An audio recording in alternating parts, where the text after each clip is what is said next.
Good afternoon and welcome to Staff Chat. We are at episode 8 today, and we are coming to you on this hot summer afternoon.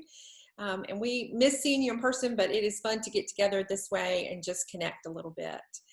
So summer is different this year, isn't it? You know, vacations that were planned haven't gotten to happen, or maybe your vacation has gotten to happen, but the things I had planned for this summer didn't get to happen. And I bet it has been that way for you too. So we thought it might be fun to go around and just talk about if we had a day off and it was the perfect day off, what would that look like? What would you be doing? Who might be with you or not with you? What would you perhaps have to eat, or what time of the year would it be? Just all those great things. So that's going to be our question for today. I'm going to throw that out to our staff and we're going to have a conversation about it. So who wants to go first? I'll go. All right. Well,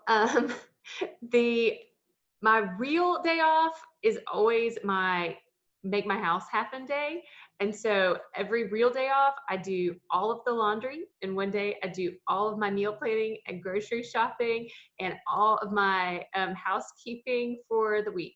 And so like, if I don't have that day off, then my house is a disaster and we have nothing to eat or wear. So that's how we run and operate everything. I do pay all my bills on that day. I do everything for my house on my day off. But after all that stuff is done, and only after all that stuff is done, then my way to enjoy a day off is to just relax at the beach and to do nothing and just be outside in nature, or really just to go in my backyard and sit in the hammock or watch my kids kick around a soccer ball. But I cannot relax until all that other stuff is done. And so I have to have all that done first, and then it can be a day off.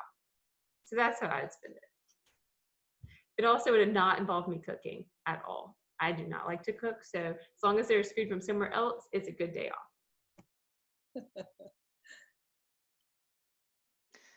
Yeah, I was also thinking that a perfect day off doesn't necessarily mean that you're doing a bunch of things. It just means maybe you're at home and able to relax. And so I was trying to think of ways that I could relax too, Becca.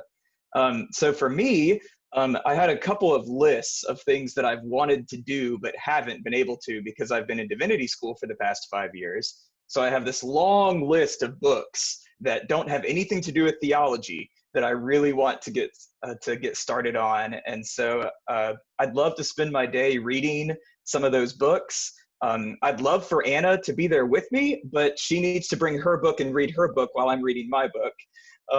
And the other thing is my granddad actually had 10 recordings of Mahler symphonies with Leonard Bernstein conducting.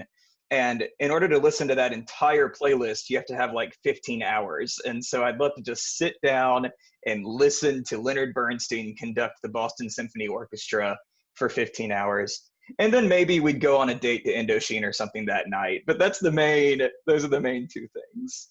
So if I could make something simple complicated, I will. And so I just went kind of in a whole different place with my day off. I wasn't like thinking a literal day off, but if I have a day that's all mine to plan, I want to be out walking. But my problem is I want to walk along the beach, and I want to be in the middle of Manhattan, and I want to be at the top of the mountain. That would be a perfect day. So, but it'd probably be late spring, early fall, and I would be all by myself with my family with me, however that can happen. But somehow I want to enjoy my family and be all by myself. So that would be my perfect day. I tend to go a lot, and Haley and I don't realize how fast we're moving sometimes till we like stop for a minute. So I would say for a day off would be to just stop going to things. But then at the same time, when I'm not with my First Baptist people, I love being with my track and cross country people at Hoggard. So like I'm got contradictions as well. Like I would say one of my favorite things to do outside of the office would be to just sit and read something for fun, or to go to the beach, and sometimes combine the two, sitting on the beach, reading something for fun. But at the same time, I just love being around people. So I've got this contradiction going on in my head as well. But I love being with the kids at Hoggard. I love being with the kids at First Baptist, and I tend to be found there even when I'm on a day off. So yeah, I got a contradiction as well. Yeah, and I've got some of those same struggles thinking about what would be the best day off. Are we talking pre-pandemic or mid-pandemic? I got grandchildren coming to visit for a few weeks, so do we include them in the process and all that? But eliminating the grandchildren, which is still a question mark, and living out the pandemic, which we are still in the middle of, it would be something like driving to the Purple Onion and Charlotte and getting a Southern Belle Burger, which is a hamburger with pimento cheese and fried green tomato and this onion jam on it. Is incredible. And then go down to the beach, and we would sit on the beach and just read something for fun, eat boiled peanuts and drink Sundrop, and hang around long enough to go dancing at one of the outdoor concerts, whatever's going on that evening. Now that would be for Ena and I to have that whole day together, would be combine a whole lot of the things that we enjoy best. I'd say my perfect day off, if I'm going to be around here, if I only have one day, is going to be, some of y'all may not know this, but I love fishing. And so a day off for me, when I get one, looks like throwing my phone in a drawer and being gone. Fishing, bringing some fish in, putting them in the cooler, taking them home, cleaning them, and probably making them for dinner. So that's kind of my perfect day. Just being away, truly off, is something that, along with Gavin, I too struggle with a little bit. So I'd say that's about perfect. And usually on those kind of days, I'll kind of finish the day off just by reading something.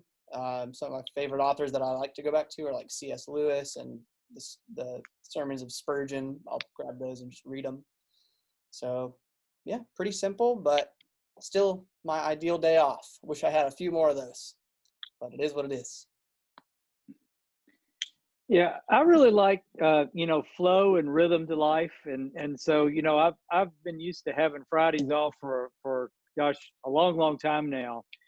And one of the things that's always evolved in that is that we consider that our Father Sunday. Jay and I have spent Fridays together for I don't know how many years, and we'll go to a movie or go to a park or go to Costco or just do anything. And the COVID has really put a big halt on that. And Jay's not too good with keeping up with time. And that's very difficult for him to understand and grasp time and to read calendars and things like that. But he knows about Friday and he knows about our day. So for me right now, just the simplistic nature of some normalcy, I'd love a Friday where Jay and I could just walk over to the movie theater, go get a big tub of popcorn, and just watch a movie that probably I really didn't want to see, but I'm going to do it because he wanted to see it. So on my perfect day off, I'm with my wife and my kids, and I would say my grandchildren, but I'm not sure how involved I am with the 10-week-old at this point. He just pretty much sleeps through things, and I enjoy holding him and whatnot. And he may be more of a distraction for the day off, because every couple of 3 hours, he needs a lot of attention. And when he needs attention, his mother disappears. So they kind of pull away from the day off. But we're down at Mason's Inlet on the end of one of those little islands down there, end of the island, sitting in the sun, enjoying life. And the weather is great, and the water is smooth. My wife, my daughter, my son-in-law, and my daughter-in-law, and my almost 3-year-old little granddaughters got on her little swimmies, and we're in the water and we're enjoying it.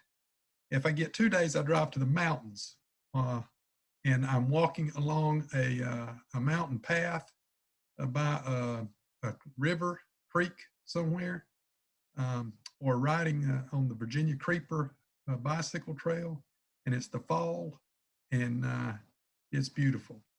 But if I can get time with my family without interruptions, it doesn't get much better than that. Well, Jim, mine is much like yours. I think my perfect day would start with a day before that I had to get my house all together and the grocery store run and all that stuff. Because if it's chaos here, I'm not relaxing. I don't care if I'm off or not. But get all that stuff done. And then I too would be, it would be high tide. It would probably be late spring, early summer. It would be out on the water with high tide, which means pretty water, not mucky water. We will have had, Jim, you'll love this, we will have had boiled peanuts and watermelon as a snack. My favorite snack that Kelly Reynolds taught me about. And then for dinner, we would definitely have Mexican because that's our favorite food. I'd spend a little bit of time alone in the morning, if I'm honest, with a cup of coffee because I just like my alone time. But then I would spend it with Jeff and Cutter and his special friend, and it would just be a great time. So I don't know about y'all, but I look forward to a day like that pretty soon. I hope you all get your special days off. Don had to miss us today. He was out delivering his food baskets to folks around our community, so we certainly missed him for our stat chat today. They backed up their delivery day. But I just want to say thank you guys so much for being on here, and we look forward to seeing you soon. Thanks so much. Bye.